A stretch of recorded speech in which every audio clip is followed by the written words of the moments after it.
The weekly code quiz. When using CSS, how is the browser seeing all the elements on our page?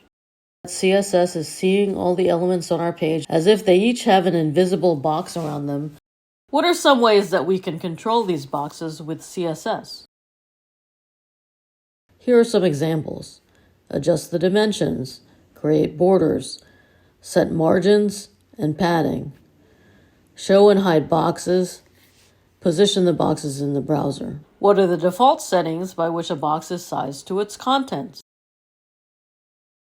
A box is sized just to its contents by default. So let's first talk about how to adjust the dimensions by setting the width and the height of the box.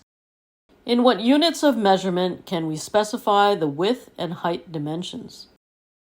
The dimensions can be specified in pixels, percentages, or ems, which allows for more accuracy.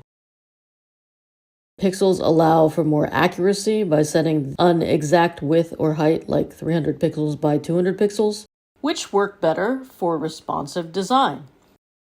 Percentages and ems allow for more flexible design that is important for a responsive layout. When using percentages, the size of the box is relative to what? It is relative to the size of the browser window or its containing element. What is the size of the box based on when using ems? When using ems, the size of the box is based on the size of the text within it. In this code, an element we have identified as our logo using an ID attribute will be sized to a width of 300 pixels and a height of 200 pixels.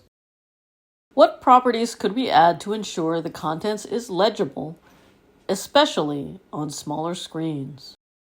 We can also set the minimum and maximum width and height of elements using these properties: min width, max width, min height, max height.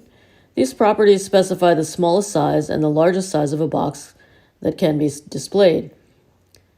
These are helpful properties to ensure the contents is legible, especially on smaller screens.